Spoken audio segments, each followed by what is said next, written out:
Atos capítulo 21. O versículo 37 é o primeiro versículo de hoje, mas eu gostaria de te convidar a ler os últimos versículos que estudamos semana passada. A partir do versículo 31 até 36, a nível de contexto. E se Deus permitir, hoje nós vamos até o capítulo 22, versículo 22. Então, apertem os cintos. Acompanhe com fé a leitura da palavra do Senhor. Atos capítulo 21, do versículo 31 até 36. Procurando eles matá-lo, chegou ao conhecimento do comandante das tropas romanas que toda Jerusalém estava amotinada. Então, este, levando logo soldados e centuriões, correu para o meio do povo. Ao verem chegar o comandante e os soldados, pararam de espancar Paulo. O comandante se aproximou e ordenou que Paulo fosse preso e amarrado com 2 correntes.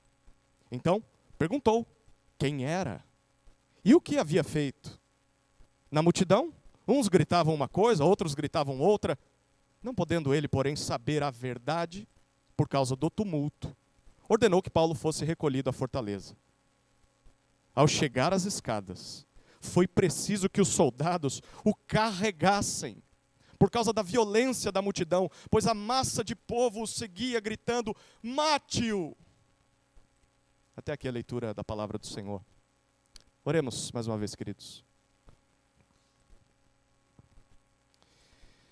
Pai amado, nós queremos compreender a Tua palavra, não só para termos mais informações sobre ela, mas para sermos transformados por ela, através da ação do Teu Santo Espírito. A Ti suplicamos por esse milagre, porque para que o Senhor produza vida em corações duros, só por um milagre. Haja hoje, Senhor, por meio do Teu Santo Espírito, realize milagres, novos nascimentos, corações voltados para o Senhor, restauração de relacionamentos quebrados com o Senhor. Que esse texto nos conduza até os pés de nosso Salvador, Jesus Cristo. No nome dele oramos. Amém. Quem é você? Quem é você? Como você responde essa pergunta? Por que você faz as coisas que faz? Por exemplo, por que você tem os hábitos que tem, os costumes que tem? Por que você pensa da forma com que pensa? Por que você tem a rotina que tem? Por que você vem à igreja num domingo à noite, num calor desse, e não está em outro lugar? Mas não só porque você faz o que faz, porque você não faz aquilo que você não faz. Por exemplo, porque a sua vida não é semelhante como a vida das pessoas com quem você trabalha. Porque você não faz aquilo que normalmente as pessoas fazem. Porque você já não faz mais o que fazia antes. Se alguém te fizesse essas perguntas hoje, quais seriam suas respostas? Em outras palavras, o que eu estou perguntando é qual o seu testemunho. Seu testemunho de vida. Até os dias de hoje, como foi a sua história? Quem você era no passado? Houve alguma mudança para que você deixasse de ser aquilo que você era e se tornasse aquilo que você é hoje? Ou não houve mudança nenhuma, você continua sendo o que sempre foi? O que foi que produziu essa mudança? Como você vive hoje? Por que você vive assim hoje? Bom, foi exatamente esse tipo de pergunta que o comandante fez sobre Paulo. Nós vimos isso no versículo 33. Quem é esse cara? O que ele fez? Por que ele está aqui? No versículo 34 ele pergunta isso. Bom, enfim, Paulo vai ter a oportunidade de responder essas perguntas no texto que a gente vai estudar a partir desse que nós lemos. Mas para entender o que ele vai dizer, a gente precisa lembrar do contexto. Nós estamos em Jerusalém. É uma época de celebração. Então, é uma festa em Jerusalém, milhares de judeus estão ali reunidos. E nós vimos que Paulo foi para lá, e ele tinha a intenção de levar uma oferta para os irmãos carentes da Judéia. Mas, junto com Paulo e tantos outros judeus que vieram de todo o mundo até Jerusalém, nós temos alguns indivíduos que viviam na província da Ásia, ali presentes também. E esses são antigos inimigos do apóstolo Paulo. Antigos inimigos do evangelho, inclusive. Eles eram judeus que diziam que criam em Jesus, se introduziam nas igrejas plantadas por Paulo, principalmente as igrejas lá da Galácia, de Éfeso, de Colosso. E eles diziam o seguinte: olha, legal, o apóstolo Paulo trouxe para vocês o início das boas novas. Crer em Jesus é o começo. Mas deixa eu dizer, para vocês serem salvos, vocês que não são judeus têm de se tornar primeiro judeus. Então, a partir daí, vocês se tornam parte do povo de Deus. Então, se um desses chegasse aqui, diria para todos nós: vocês precisam, aqueles que são homens, passar pela circuncisão, senão nada de céu para vocês. Vocês precisam guardar o sábado, guardar as dietas judaicas, dentre tantos outros costumes e tradições. Mas Paulo está diante de uma situação muito difícil, estando em Jerusalém, junto com esses homens.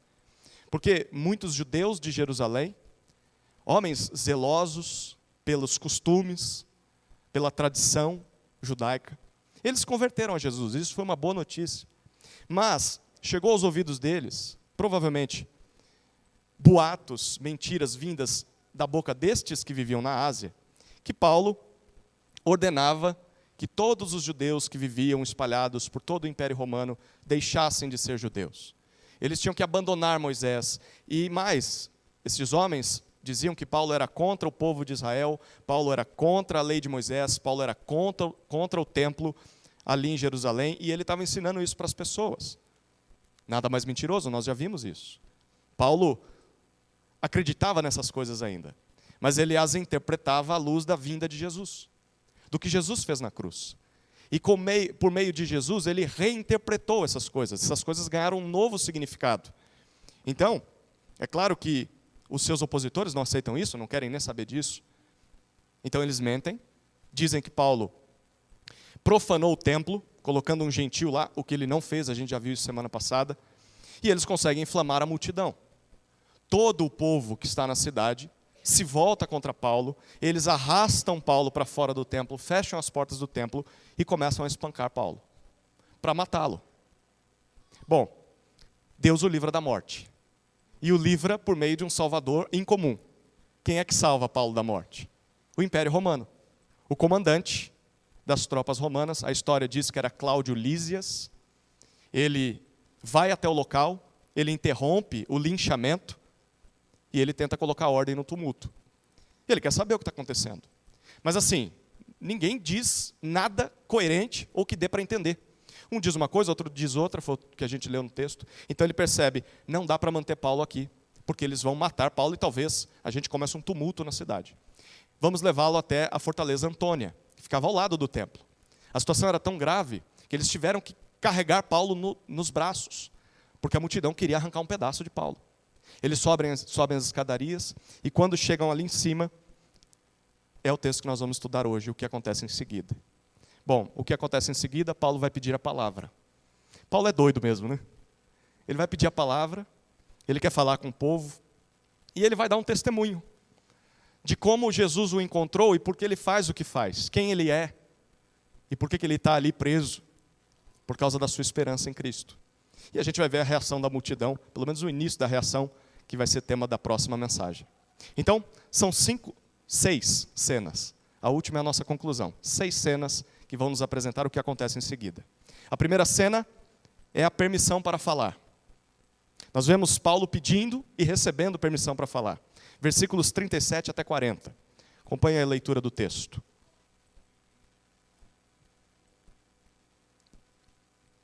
E quando Paulo ia sendo recolhido à fortaleza, disse ao comandante: seria possível dizer algo para o Senhor? O comandante respondeu: você sabe grego? Você não é por acaso aquele egípcio que algum tempo atrás começou uma revolta e levou 4.000 guerrilheiros para o deserto? Paulo respondeu: eu sou judeu, natural de Tarso, uma importante cidade da Cilícia. E peço ao Senhor que me permita falar ao povo. Obtida a permissão, Paulo, em pé na escadaria, fez com a mão sinal ao povo. Fez-se grande silêncio. E ele falou em língua hebraica, dizendo 3 pontinhos. Daqui a pouco a gente vê o que ele disse. É com muita dificuldade que Paulo é arrastado até o alto daquela escadaria. A multidão está decidida a matá-lo. Imaginem os gritos, imaginem o tumulto. Mas antes de ser recolhido, o versículo 37 diz, antes de ser recolhido da prisão, Paulo, que acabou de ser espancado, quase até a morte, ele diz algo ao comandante. E ele diz, eu posso dizer algo para o Senhor? Essa pergunta surpreende o comandante. Porque o comandante se volta para ele e diz, como assim? Você sabe grego? Eu aqui estou pensando que você era aquele terrorista egípcio que levou 4.000 guerrilheiros lá para o deserto. Por que terrorista? Porque o historiador Flávio Joséfo conta um pouco mais sobre esse tal egípcio que o comandante achou que Paulo era. 3 anos antes dessa história, um egípcio revolucionário, um terrorista mesmo, ele reuniu 4.000 sicários, homens da adaga, homens do sangue. E ele fez um combinado com eles. Nós vamos sair da cidade, vamos subir no Monte das Oliveiras. E lá do Monte das Oliveiras, eu vou levantar as mãos para o céu, vou orar e os muros de Jerusalém vão cair. Nessa hora que os muros caírem, nós vamos descer e vamos invadir Jerusalém e vamos tomar o governo de Roma. Bom, esse era o plano desse egípcio. Mas o procurador Félix, que vai aparecer nos próximos capítulos de Atos, ele descobriu os planos do egípcio, e ele impediu a revolta. Ele prendeu alguns dos seus sicários, matou tantos outros, e o egípcio fugiu, se escondendo no deserto. E o comandante está pensando que é esse cara. Ele voltou, e ele está querendo de novo uma revolta. Mas não, Paulo definitivamente não é um terrorista. Paulo é outra coisa, não um terrorista, e muito menos egípcio. E é isso que Paulo diz, no versículo 39. Eu sou judeu. Eu nasci em Tarso, e ele faz questão de lembrar, Tarso é uma cidade muito importante, lá da região da Cilícia. Tarso era conhecida pela sua riqueza, era uma cidade muito rica, mas principalmente pela sua cultura. A cidade de Tarso era uma das cidades universitárias do Império Romano. Muita gente ia para lá para estudar, e Paulo diz, eu vim de lá. Você não está falando com um terrorista, você está falando com alguém culto, alguém inteligente. E ele diz no versículo 39, peço permissão para falar com o povo. Bom, o versículo 40 diz para a gente que o comandante concede o pedido de Paulo. Bem possivelmente agora ele está interessado, né? Quem é esse cara, meu? Se ele não é o egípcio, eu quero descobrir também quem ele é. E Paulo ergue a mão, e o versículo 40 diz que algo inesperado acontece. E o inesperado é o silêncio. O silêncio. Imagine um estádio de futebol inteiro. Hoje em dia, quando morre alguém importante, o que um estádio de futebol faz antes do jogo começar? 1 minuto de... A torcida consegue ficar quieta? Não fica quieta, né? Uma parte talvez até queira respeitar aquele momento, mas tem uma outra parte que não fica. É mais ou menos isso que a gente está tendo ali em Jerusalém. Mas nesse momento, quando Paulo levanta a mão, silêncio. Silêncio.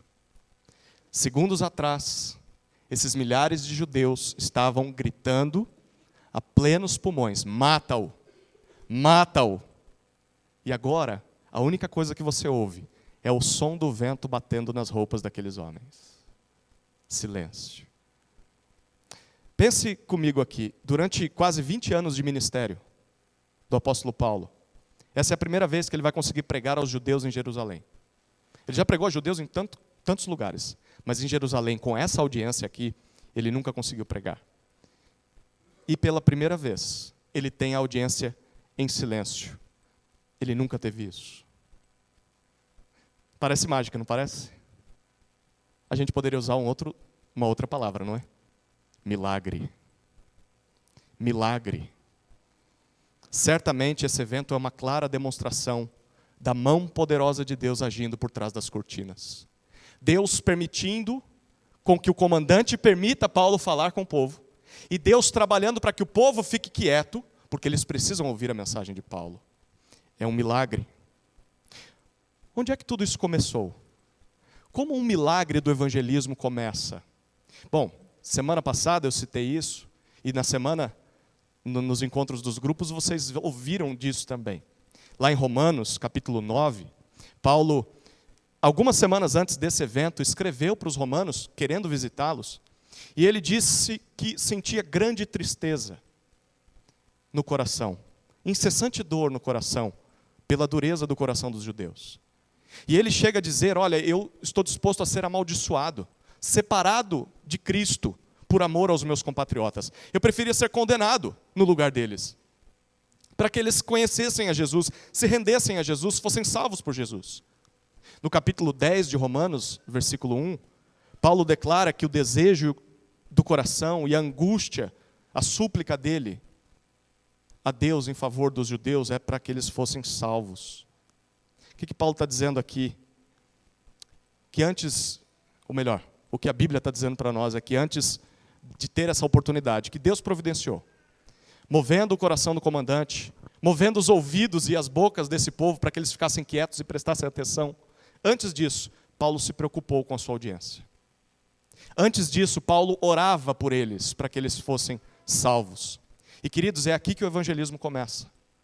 O evangelismo começa com a preocupação com as pessoas, pela tristeza, pela dor no coração em relação à salvação dos perdidos. Se você não se preocupar com as pessoas, dificilmente o evangelismo vai acontecer, porque você nunca vai sentir necessidade de falar o evangelho para elas. Começa com a preocupação. Pergunta, você realmente se preocupa com os perdidos ao seu redor?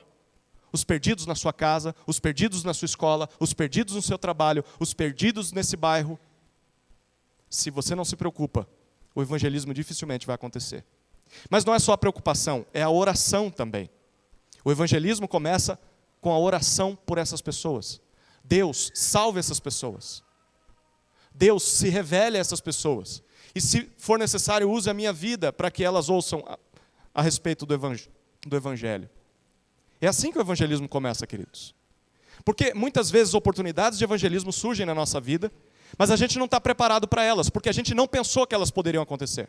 Porque a gente não se preocupou com as pessoas, a gente não orou pelas pessoas. Paulo está orando por isso há tempos. E Deus concedeu para ele a oportunidade de evangelizar.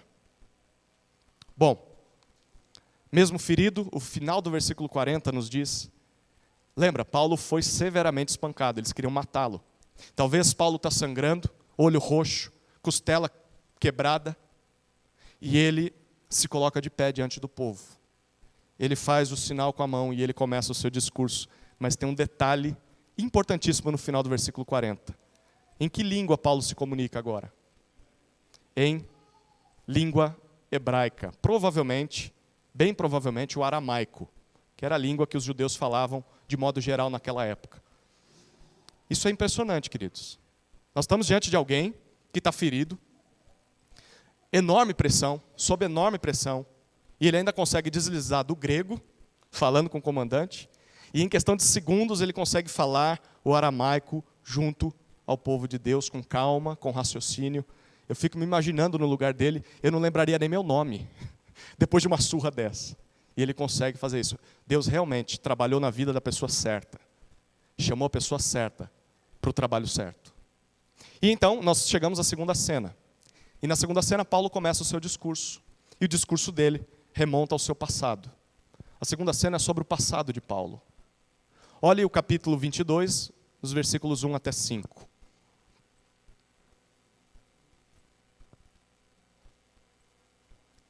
Irmãos e pais, escutem agora o que tenho a dizer em minha defesa. Quando ouviram que Paulo lhes falava em língua hebraica, fizeram mais silêncio ainda. Paulo continuou. Eu sou judeu, nasci em Tarso da Cilícia, mas fui criado nesta cidade. E aqui fui instruído aos pés de Gamaliel, segundo o rigor da lei de nossos antepassados, sendo zeloso para com Deus, assim como todos vocês o são no dia de hoje. Persegui este caminho até a morte, prendendo homens e mulheres e lançando-os na cadeia. Disto são testemunhas o sumo sacerdote e todos os anciãos. Deles eu recebi cartas para os irmãos judeus de Damasco, e fui até lá para trazer amarrados a Jerusalém os que também lá estivessem para serem punidos. Como é que Paulo introduz o seu discurso àqueles judeus raivosos? O versículo 1 diz para nós, com muita sabedoria, muito respeito: irmãos e pais, escutem o que eu tenho a dizer em minha defesa. Irmãos e pais. É assim que Paulo se dirige àqueles que acabaram de chutar a sua cabeça, golpeá-lo com a intenção de matar. Certamente não seria o que eu diria. Você também deve estar pensando umas boas palavras bem piedosas, uns palavrões gospel, para dizer nesse momento: seus amaldiçoados, miseráveis, filhos de Belial, e tantos outros, irmãos e pais. Queridos, por muito menos, quantas vezes nós já não fomos rudes com as pessoas, desrespeitosos com as pessoas, principalmente as pessoas que nos fizeram mal. É curioso, será que a gente acha que, tratando as pessoas mal, talvez elas nos ouçam? Talvez elas se arrependam do mal que estão nos fazendo? Paulo entendeu bem o que está acontecendo aqui. O quanto a gente tem de aprender com Paulo, né? Primeiro, porque ele escolheu a língua hebraica para falar.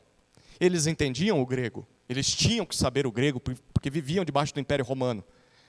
Mas Paulo escolhe a língua hebraica, e isso denota adequação. Ele quer que os seus ouvintes o ouçam. Ele quer que eles saibam que ele os respeita. Ele quer que eles o entendam. O alvo de Paulo não é só ganhar o debate. Não é sair vencedor. Está vendo? Humilhei vocês. Ganhei de vocês no raciocínio. O alvo de Paulo é ganhar a audiência. Ele quer ganhar o coração desse povo. Então ele vai falar na língua que eles entendem. Queridos, quantas vezes nós queremos evangelizar as pessoas, mas a gente fala uma língua que elas não entendem. Parece que a gente está falando grego às vezes. Varão, varoa, que bênção. O descrente não sabe o que é isso. A gente precisa entender como a pessoa pensa e saber se comunicar com ela, porque por vezes as pessoas rejeitam o evangelho, não é por causa do evangelho não, é porque a gente não consegue falar direito.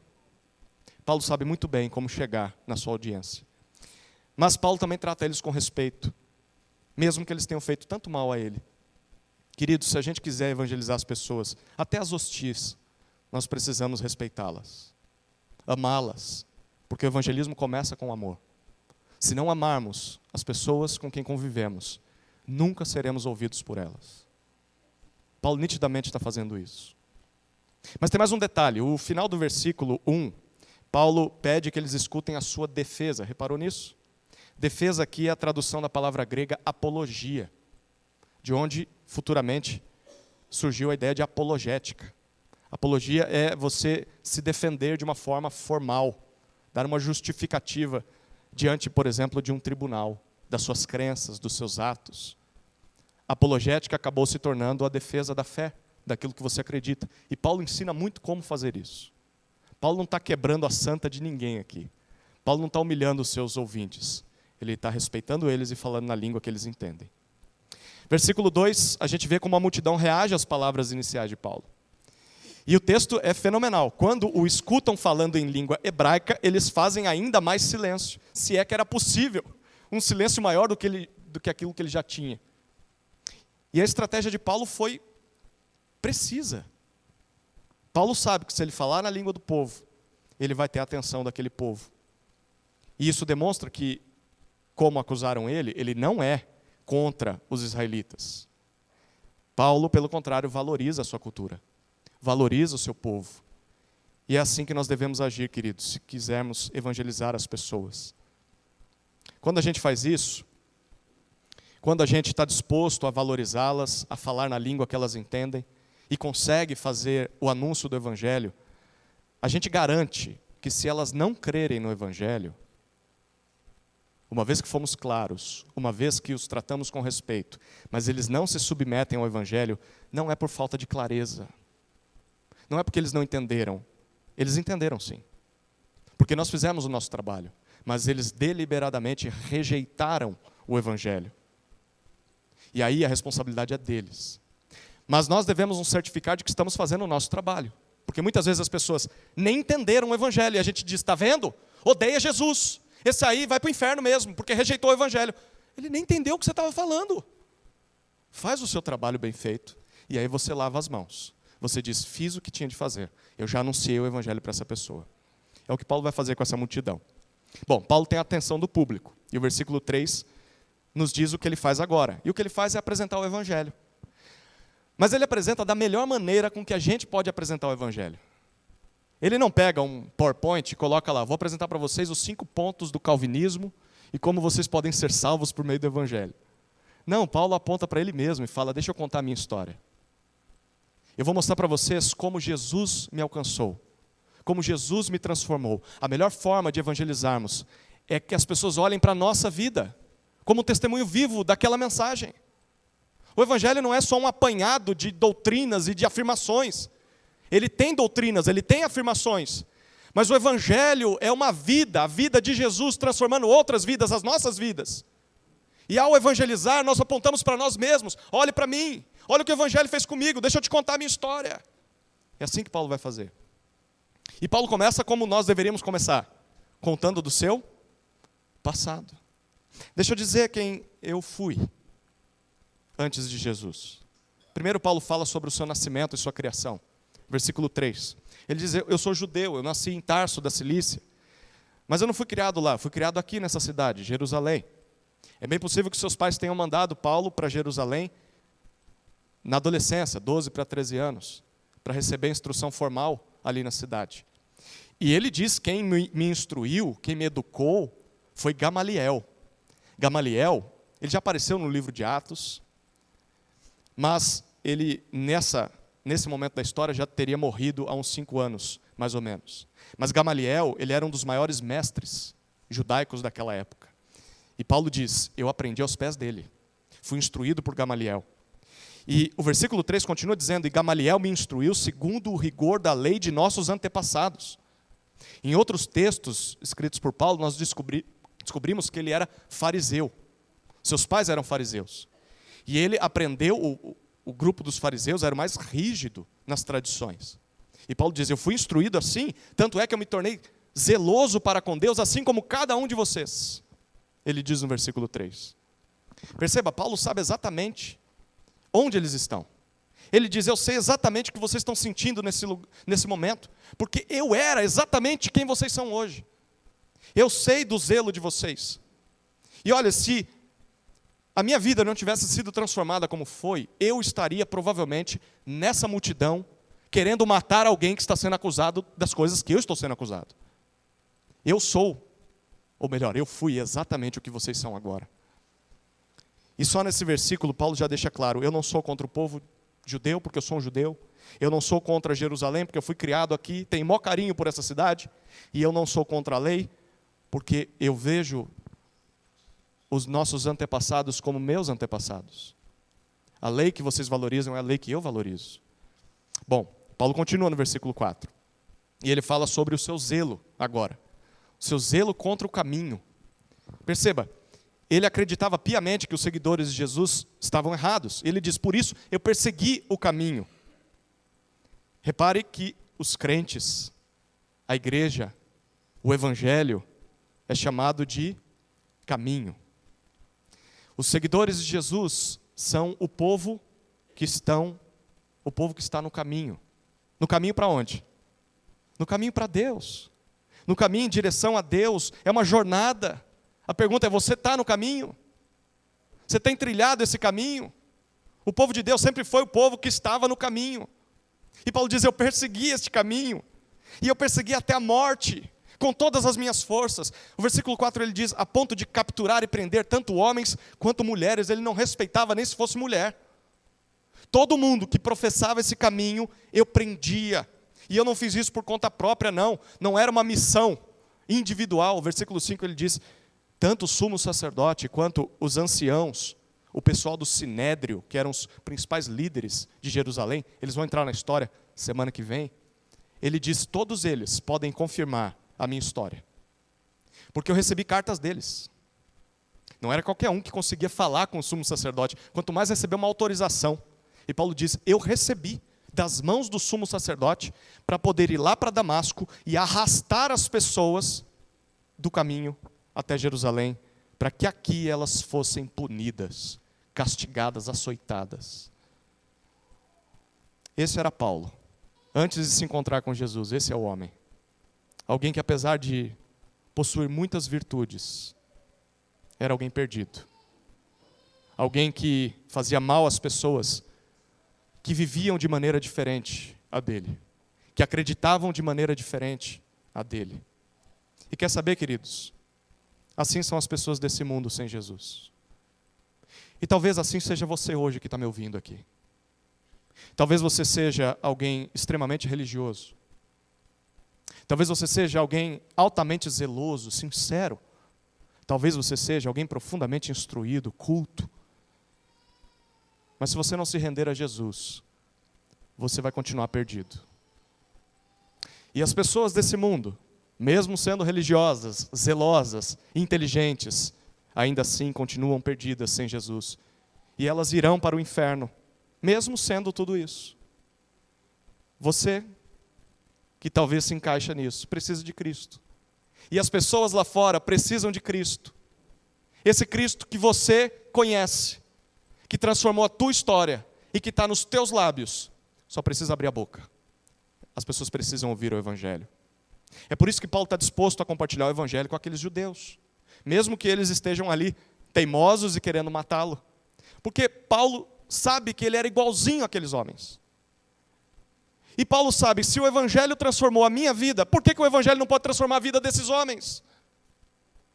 Queridos, algumas semanas antes ele tinha escrito Romanos. E no capítulo 1, versículo 16, ele diz, o Evangelho de Deus, eu não me envergonho do Evangelho, porque o Evangelho é o poder de Deus, para a salvação de todo aquele que crê, tanto do judeu como também do grego. Esse mesmo Evangelho alcançou Paulo. E é esse Evangelho que ele sabe que pode alcançar a sua audiência. Ele chegou a dizer na sua primeira carta a Timóteo, Cristo veio ao mundo para salvar os pecadores, dos quais eu sou o principal. Paulo sabe o poder do Evangelho. Por isso ele fala o Evangelho. E querido, se o Evangelho salvou alguém como Paulo, e se o Evangelho salvou alguém como eu, alguém como você, será que o Evangelho não poderia salvar os nossos ouvintes? Será que o Evangelho não pode salvar aquela pessoa que você tanto ama? Claro que o Evangelho pode salvar. Para Deus não há caso perdido. E é assim que nós devemos ver as pessoas. E é por isso que nós devemos falar o Evangelho para as pessoas. Lembre-se, Paulo tinha certeza de que iria para Jerusalém. E que o que aconteceria com ele seriam prisões. Ele já deixou isso muito claro. Mas ainda assim, Paulo foi lá. Para quê? Para pregar o Evangelho. Eu sei que se eu for preso, eu vou ter oportunidade de me defender. E quando eu tiver oportunidade de me defender, falarei do Evangelho. Queridos, mesmo sabendo que talvez a maioria das pessoas a quem você vá pregar não vão ouvir o Evangelho. Eles não vão ouvir. Talvez tentem te silenciar. Ainda assim, nós devemos anunciar o Evangelho para essas pessoas. Porque o Evangelho é o poder de Deus que salva pecadores. E Deus pode salvar pelo menos alguns. Você é um exemplo disso. Você é um exemplo disso, do poder do Evangelho. Só pregue. Só pregue. E deixe que a conversão, a transformação de vidas fique nas mãos de Deus. Eu gosto de uma frase do Spurgeon, não vou dizer literalmente. O Spurgeon dizia assim, apenas solte o leão. Fale o Evangelho. Deixe que ele faça o estrago. Ele vai dilacerar os corações. Ele vai alcançar as pessoas que Deus quer salvar.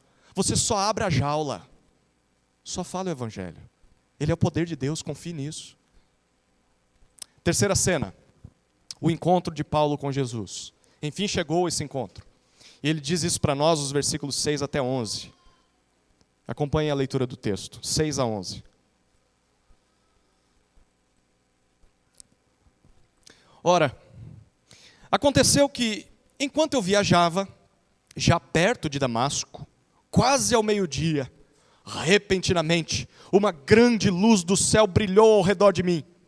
Então, caí por terra, ouvindo uma voz que me dizia, Saulo, Saulo, por que você me persegue? Perguntei, Senhor, quem é você? Ao que me respondeu: eu sou Jesus, o Nazareno, a quem você persegue. Os que estavam comigo viram a luz, sem contudo perceber o sentido da voz de quem falava comigo. Então perguntei: Senhor, o que devo fazer? O Senhor me disse: levante-se, entre em Damasco, onde lhe dirão tudo o que você precisa fazer. Tendo ficado cego por causa da intensidade daquela luz, guiado pela mão dos que estavam comigo, cheguei a Damasco.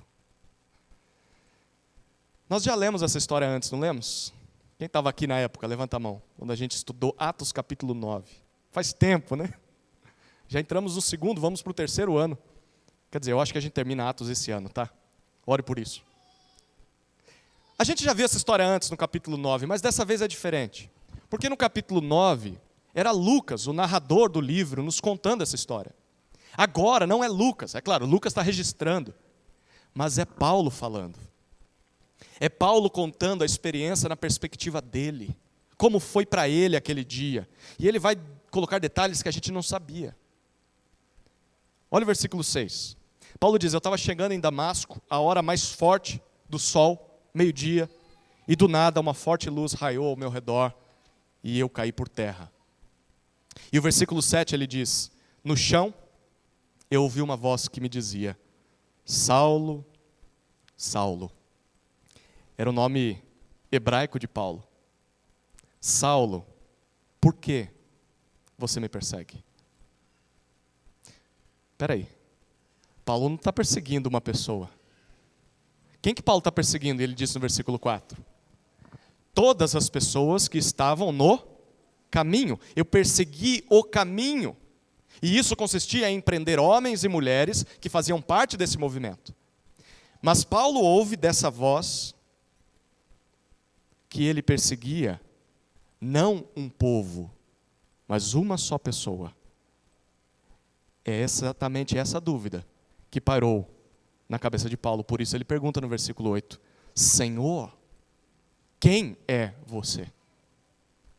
Senhor é uma palavra curiosa, porque ela é a tradução do termo grego Kyrios, que era utilizada naquela época principalmente ao imperador César. Era muito difícil você ouvir da boca de um judeu a palavra Kyrios. Ele não reconhecia César como seu rei. Ele esperava o dia que o Messias fosse o seu rei, o soberano, o Senhor dos senhores. Dificilmente um judeu assumia a palavra Kyrios. Mas Paulo viu alguma coisa naquela voz que ele falava, que esse era o verdadeiro Kyrios. Esse é o verdadeiro Senhor, o verdadeiro Rei do mundo. O Rei dos reis, o Senhor dos senhores. O próprio Deus está falando comigo. Mas Paulo quer saber mais sobre o Senhor. Por isso, o Senhor responde no versículo 8: eu sou Jesus, o Nazareno, a quem você persegue.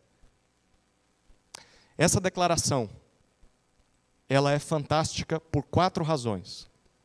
Primeira razão, porque Jesus fala com Paulo, mesmo tendo sido morto, há uns 30 anos atrás. Jesus está vivo. Jesus ressuscitou. Jesus se assentou à destra do Pai. Jesus enviou o seu Espírito. Jesus está conduzindo o seu povo. E Jesus está convertendo Saulo. E converte pessoas ao longo da história. Jesus está vivo, queridos. Mas em segundo lugar, isso é fantástico. Porque Jesus se identifica como o Nazareno. Aquele que veio da cidade de Nazaré.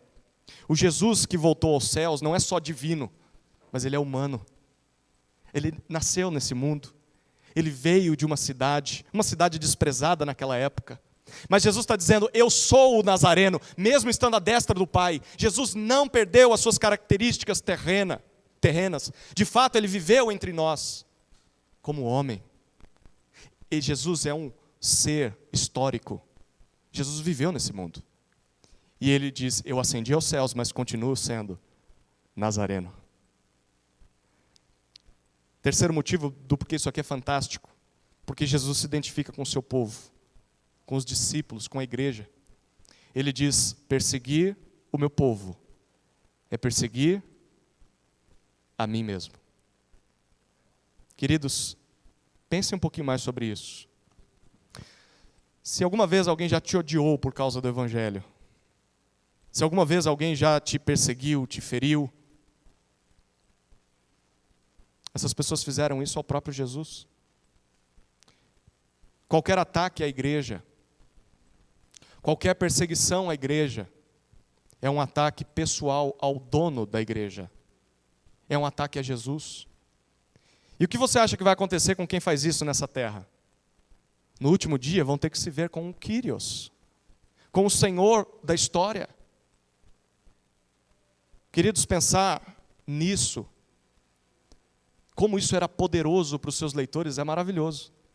Os leitores desse livro, eles estavam começando a ser perseguidos por causa da fé em Cristo. E isso era fantástico, saber que se as pessoas se colocassem contra eles, estavam se colocando contra Jesus. E isso é maravilhoso ouvir quando você faz parte de uma igreja que é perseguida nesse mundo. De gente que não pode estar com as portas abertas, não pode usar microfone, tem que falar baixinho, não pode nem carregar uma Bíblia, talvez nem tenha uma Bíblia. Porque se o governo descobrir isso, manda matá-los. Como é bom saber que se fizerem mal a mim, estão fazendo mal ao meu Senhor. E para nós, bom, essa informação, ela deveria nos fazer descansar e confiar nele. Se a igreja sofre algum mal nas mãos desse mundo, podemos descansar. O Senhor da história há de dar cabo desse mal. Estão fazendo esse mal a Ele. Isso também motiva a gente, né? Porque servir e amar a igreja é servir e amar ao próprio Senhor da igreja, Jesus. Talvez você está com dificuldade de amar o teu irmãozinho que senta do teu lado. Lembra disso, Jesus disse: quando você fizer um bem a esses pequeninos que creem em mim, está fazendo a mim. A igreja e Jesus são a mesma coisa.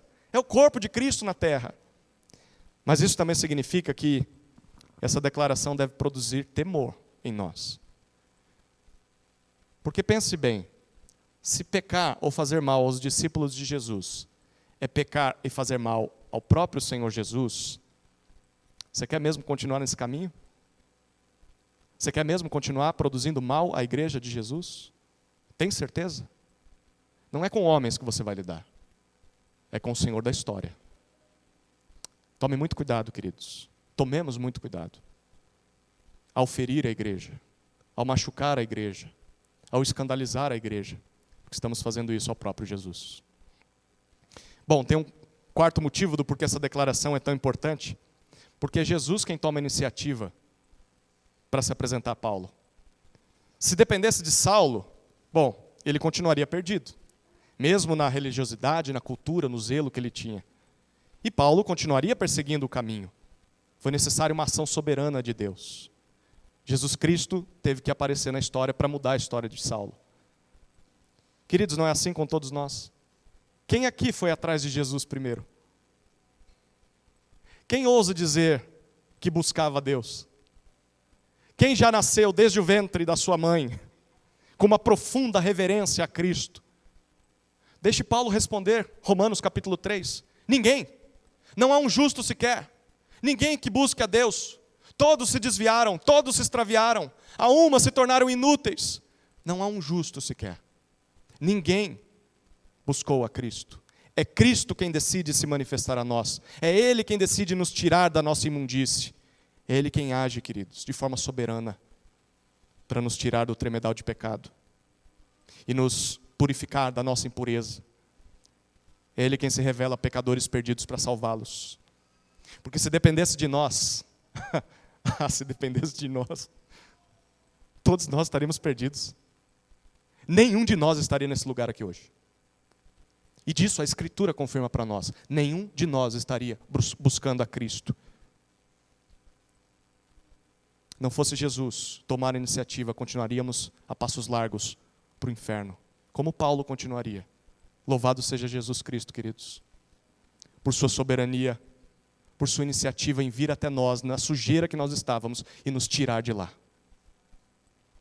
Bom, Paulo faz questão de explicar no versículo 9 que os que acompanhavam ele até viram aquela forte luz, mas eles ouviram também a voz, mas não entenderam nada da voz. E isso aqui também é muito curioso. Porque Jesus quis se revelar apenas para Paulo. Por que não aos outros que estavam com ele? Por que Jesus se manifesta a alguns e não a outros? Na mesma ocasião, por que Jesus escolhe uns e não outros? São perguntas válidas, tá? Mas deixa eu dizer para você, infelizmente a resposta está escondida em Deus. Você vai ter pistas aqui e ali, mas dificilmente vai encontrar na Escritura. Não vai encontrar na Escritura Deus dizendo, é por isso, por isso, por isso. Por isso que eu chamei você e não o outro. Por isso que eu salvei o outro e não você. Mas uma coisa, tudo isso deve provocar em nós. A pergunta não deveria ser, por que não o outro? Mas deveria ser, por que eu? Por que eu, Senhor? Tinha tanta gente melhor para salvar. Tanta gente mais competente, mais habilidosa. Tanta gente até mais piedosa do que eu. Por que eu, Senhor? O que eu tenho para te oferecer? Que amor é esse? Por que o Senhor escolheu um pecador tão miserável quanto eu? Querido, se você é alguém que um dia teve encontro com Jesus, mas que não tem esse tipo de questionamento, hoje, você precisa rever novamente o seu coração. E talvez até a sua conversão. Porque tem alguma coisa errada. Nós não merecíamos conhecer o Salvador. Mas ainda assim ele decidiu se manifestar a nós. Como Paulo, ele decidiu nos encontrar no caminho para Damasco. Se revelar a nós, nos tirar do nosso caminho mau e nos colocar no caminho certo. Isso produz em nós gratidão, queridos. Bom, enfim, Paulo pergunta no versículo 10, Senhor, repare que ele chama mais uma vez Jesus de Senhor. O que devo fazer? E aqui está a pergunta que todo mundo que encontra com Jesus deveria fazer. Não, eu quero saber os motivos da eleição. Não, o que você tem que perguntar é, o que eu devo fazer? Eu quero te obedecer. Tudo bem, eu posso pensar sobre teologia e devo. Mas a coisa mais importante, meu coração é teu. O que eu devo fazer? E a resposta, Jesus diz, levante-se, entre em Damasco, e lá vão dizer para você o que você deve fazer. E aí, versículo 11 diz que Paulo, a essa altura, tinha ficado cego, por causa do brilho daquela luz, teve de ser conduzido pela mão, até chegar em Damasco. E essa cena é bem pesada, né? Pense, o Paulo cheio de si, arrogante, imponente, o homem que faz aquilo que acha ser o certo, mas que agora está humilhado. Ele está com os olhos ofuscados pela glória de Jesus. Ele depende da ajuda de outros para poder cumprir uma ordem de Jesus só. Entre na cidade. Nem isso ele consegue fazer sozinho. Essa não parece ser a descrição de alguém que conheceu Jesus? Essa deveria ser a nossa descrição.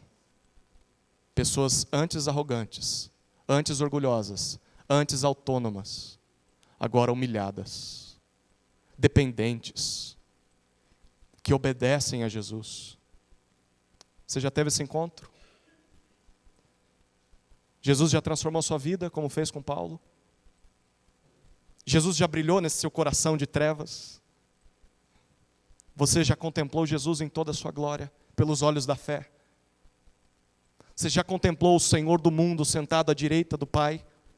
Quando você ouve esse Jesus falando, você cai por terra em adoração. Esse encontro te humilhou e te humilha até hoje. O que aconteceu na sua vida após esse encontro? Ela foi transformada ou ela continua a mesma porcaria que era antes? Porque não tem como encontrar com esse Jesus glorioso e continuar a mesma pessoa. Bom, se você não experimentou tudo isso ainda, talvez hoje seja o dia. Talvez hoje, pelos olhos da fé, você contemple o Rei. Você olhe para Jesus entronizado nas alturas, em toda a sua majestade. Você confesse os seus pecados. Você se renda a Jesus em humilhação, em submissão, porque hoje Jesus pode te salvar. Pode te salvar dos seus pecados. Jesus pode te salvar de você mesmo, das trevas que são a sua vida. Basta se prostrar diante de Jesus. Basta se arrepender e crer em Jesus. Bom, chegamos à quarta cena. E a quarta cena é o chamado ao ministério. Olha os versículos 12 até 16.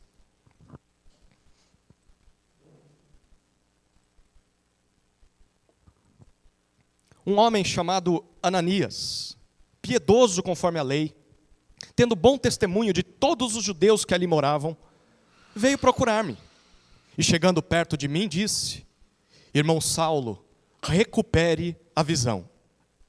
Nessa mesma hora, recuperei a visão e olhei para ele.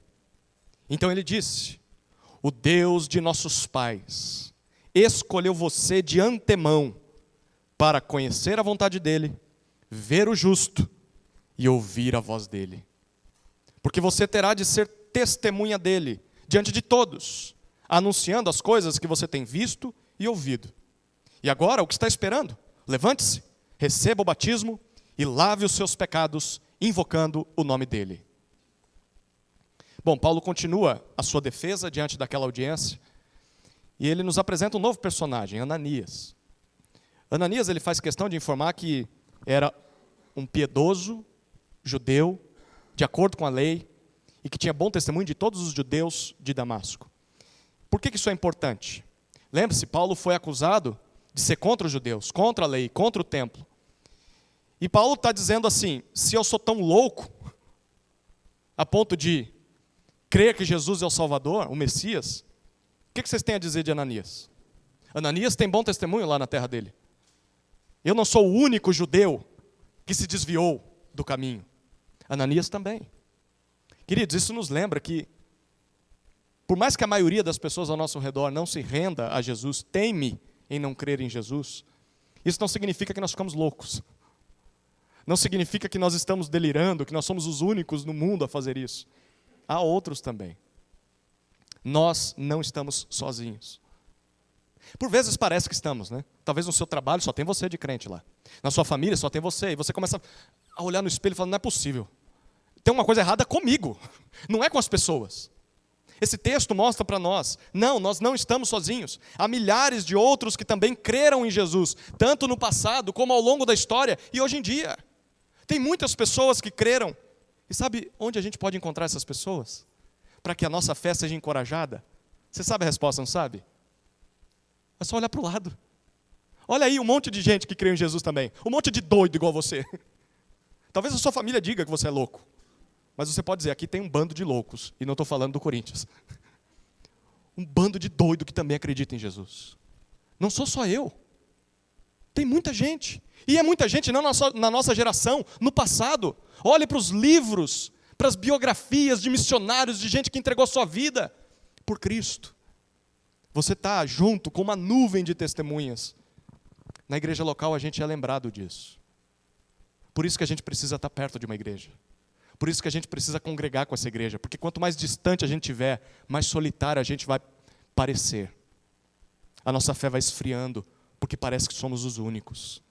Aqui é o vestiário. Aqui é quando a gente olha um para o outro e fala: e qual é a direção do técnico? O técnico apresenta para nós na escritura e diz: agora vocês vão para o jogo. Lembrem-se disso, vocês não estão sozinhos. Há um plano a seguir. Eu estou com vocês, mas vocês também têm um ao outro. Bom, Ananias procura Paulo, versículo 13 diz isso. Quando Ananias encontra Paulo, ele diz: irmão Saulo, recupere a visão. E nessa mesma hora, Paulo volta a enxergar. E qual a primeira coisa que Paulo olha primeiro? Um discípulo de Jesus. Ele olha primeiro para Ananias. E quando Ananias tem o olhar de Paulo, ele diz no versículo 14: o Deus de nossos pais, olha que interessante. O Deus de nossos pais escolheu você de antemão. O Deus de nossos pais, quem tem vindo na escola bíblica dominical, de manhã aos domingos, sabe que o Deus de nossos pais é o Senhor do Antigo Testamento. Lembra disso? Quando aparece em letra maiúscula Senhor, é o Deus da aliança. O Deus que fez promessas ao seu povo, o Deus que tem um pacto com o seu povo. E Ananias diz: o Deus de nossos pais, o Deus do Antigo Testamento em que nós ainda continuamos crendo. Ele escolheu você previamente, primeiro para conhecer a sua vontade, segundo para ver o justo e terceiro para ouvir a sua voz. Com isso, o que Paulo está dizendo aos seus ouvintes naquele dia?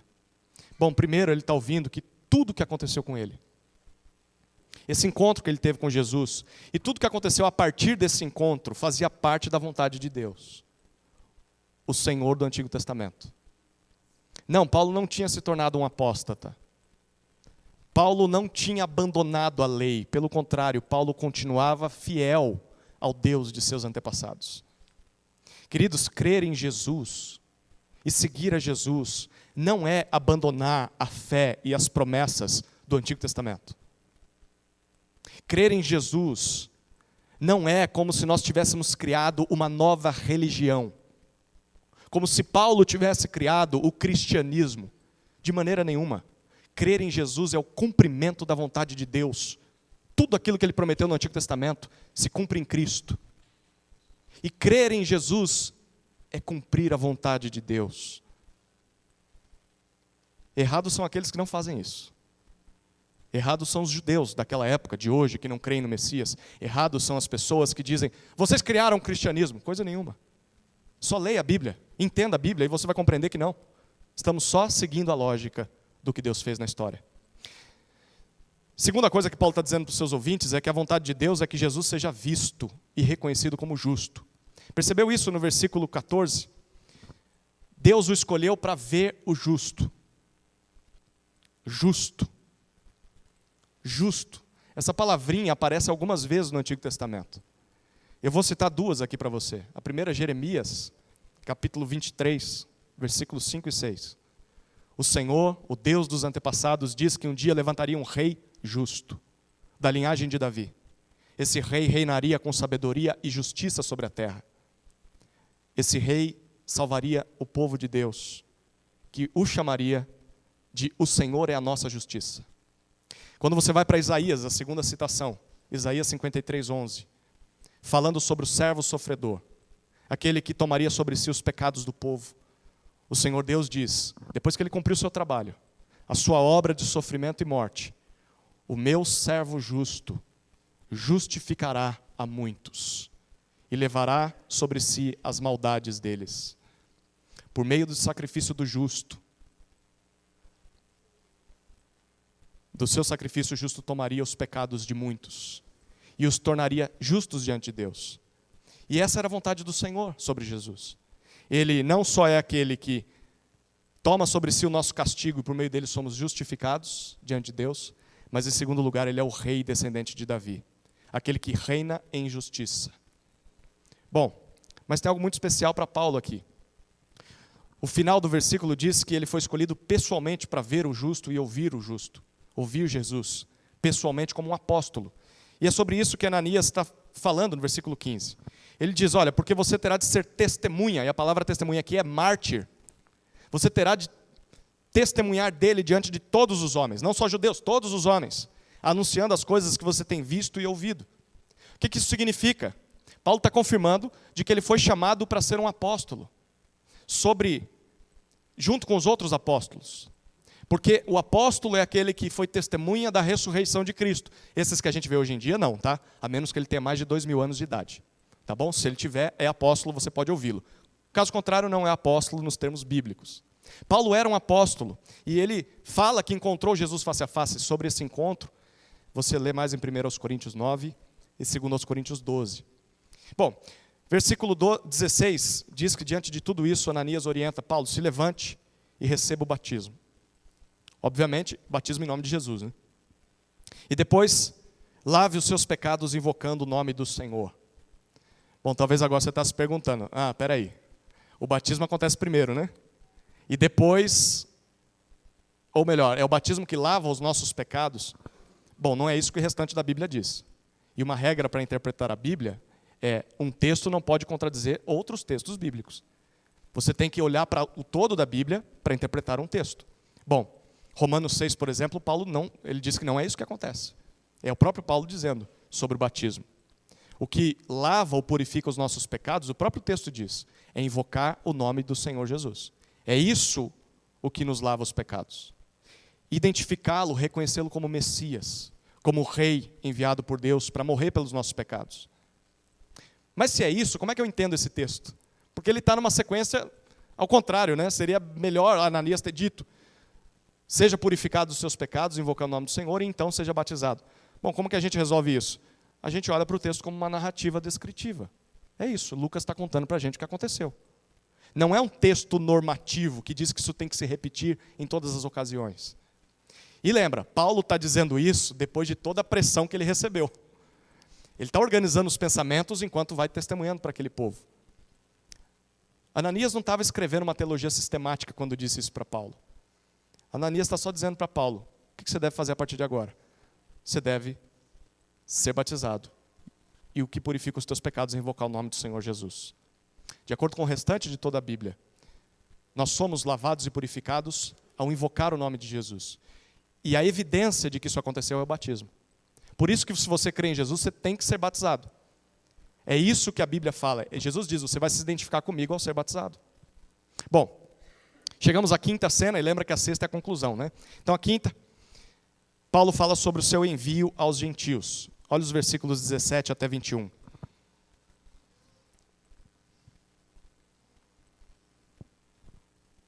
Quando voltei para Jerusalém, enquanto orava no templo, sobreveio-me um êxtase e vi o Senhor. Ele me disse, ande logo e saia imediatamente de Jerusalém, porque não aceitarão o seu testemunho a meu respeito. Eu respondi, Senhor, eles sabem, bem sabem, que eu ia de sinagoga em sinagoga, prendendo e açoitando os que criam em ti. Quando se derramava o sangue de Estevão, tua testemunha, eu também estava presente, consentia nisso, e até guardei as capas dos que o matavam. Mas ele me disse, vá, porque eu o enviarei para longe, aos gentios. Paulo deixa claro que depois de toda essa história, ele ainda voltou para Jerusalém. Foi alguns anos depois, mas ele voltou. E foi para o templo.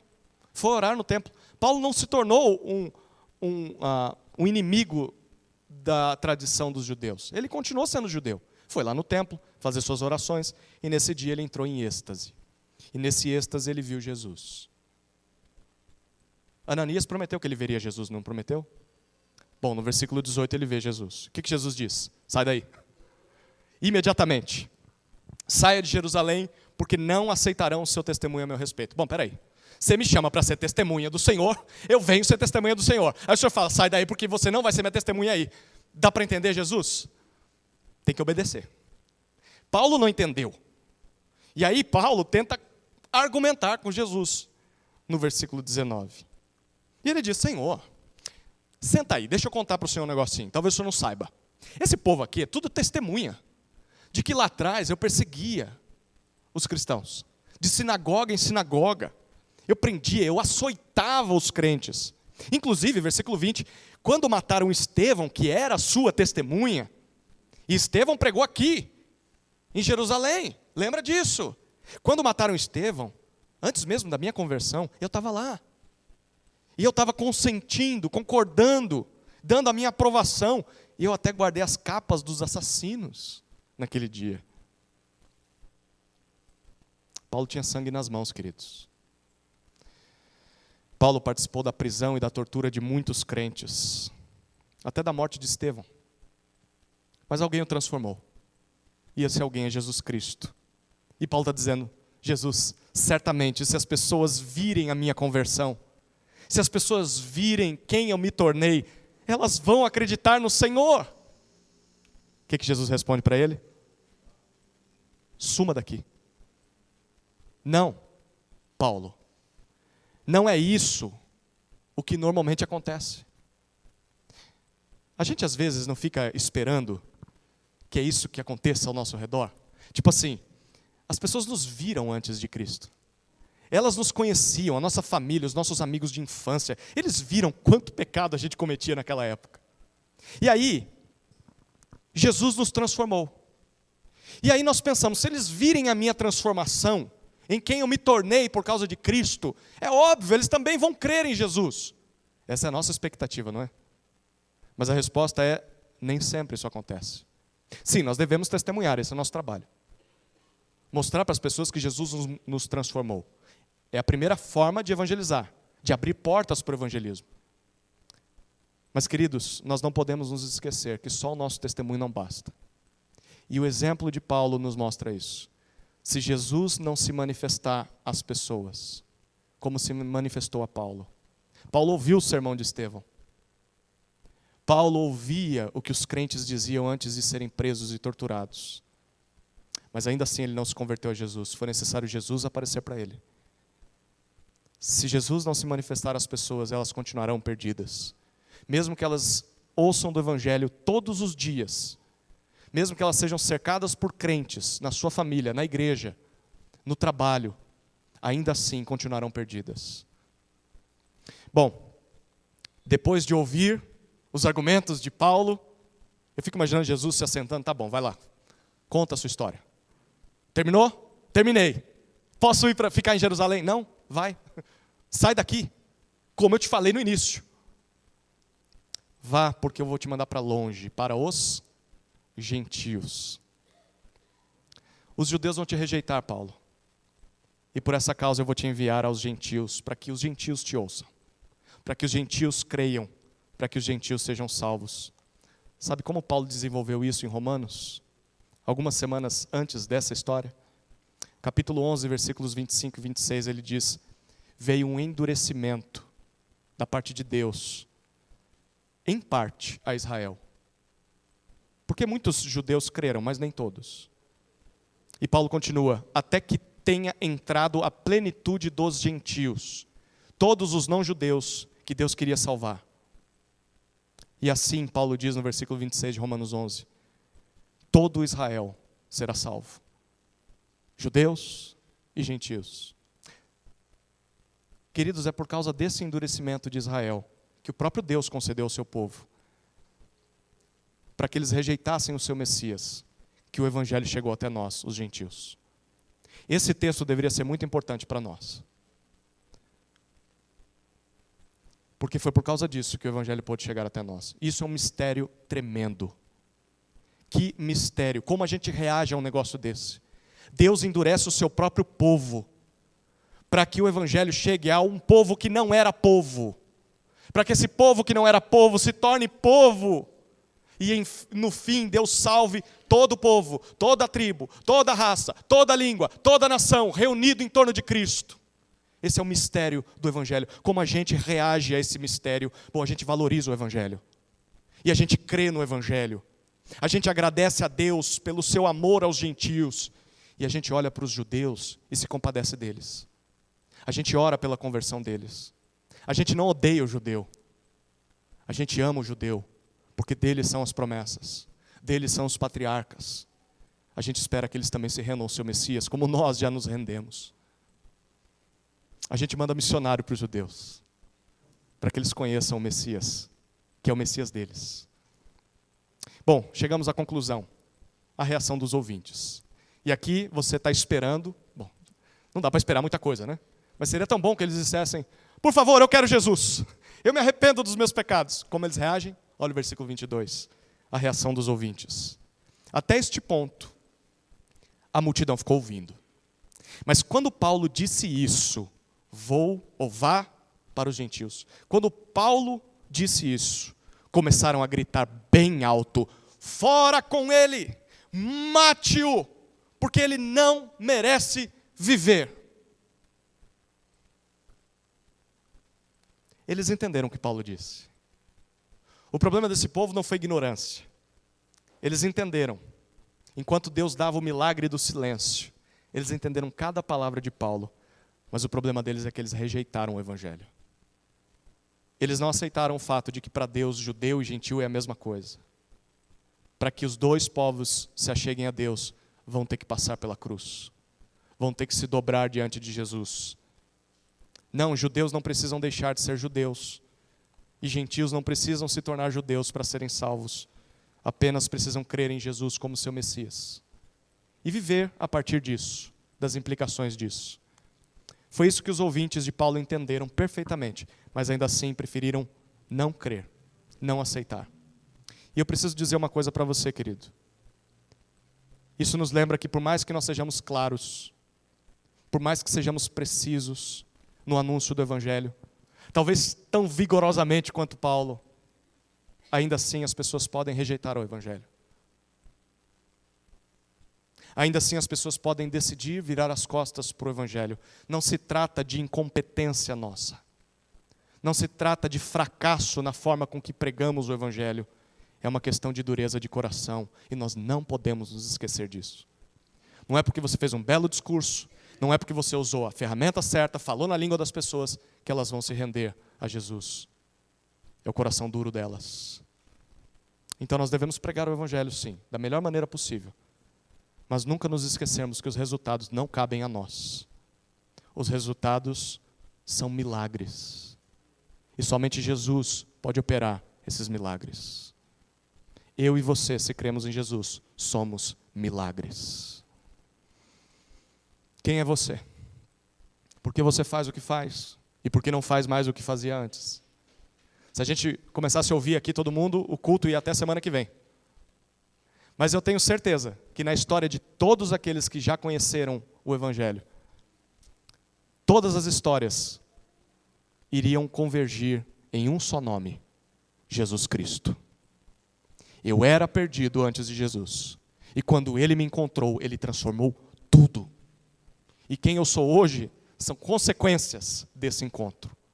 Queridos, Jesus purifica qualquer pecador, que ao invés de rejeitá-lo, o aceita como Senhor. Essa é a mensagem desse texto.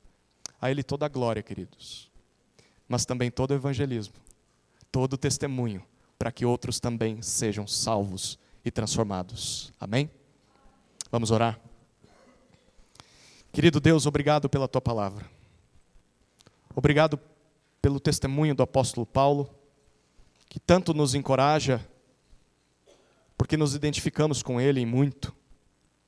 Senhor, tenha misericórdia de nós. Nos usa para anunciar do Teu Evangelho às pessoas. E, Senhor, faça milagres.